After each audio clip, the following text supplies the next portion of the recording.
मंडळी, अखेर मुख्यमंत्र्यांनी शेतकऱ्यांच्या कर्जमाफीची घोषणा केली आहे। दिलेला शब्द पाळला त्याबद्दल सरकारचं कौतुक। शेतकऱ्यांना दिलासा दिला म्हणून मुख्यमंत्र्यांचे आभार।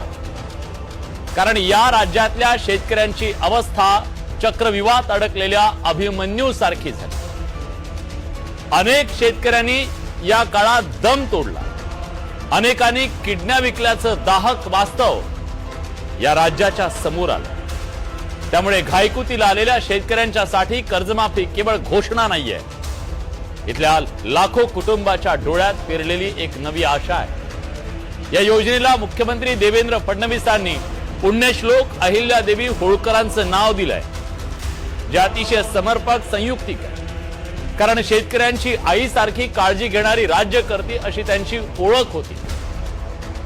या योजनेच्या अंतर्गत 30 सप्टेंबर 2025 पर्यंत थकीत असलेल्या पीक कर्जावरती 2 लाख रुपयांपर्यंतची माफी जाहीर केली आहे। कागदावर ही रक्कम एक आकडा असली तरी अनेक शेतकरी कुटुंबासाठी तो जगण्याचा श्वास आहे।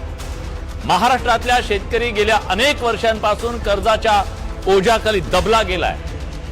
या पिचलेल्या शेतकऱ्याला हातात कर्जाची नोटीस जेव्हा येते तेव्हा पायाखालची माती सरकते। अगदी 10, 15 आणि 20 हजारासाठी सुद्धा या राज्यातल्या शेतकऱ्यांनी गळ्याला फास लावला। अशा परिस्थितीत 2 लाख रुपयापर्यंतची कर्जमाफी अल्पभूधार शेतकऱ्यांना नक्की दिलासा देईल।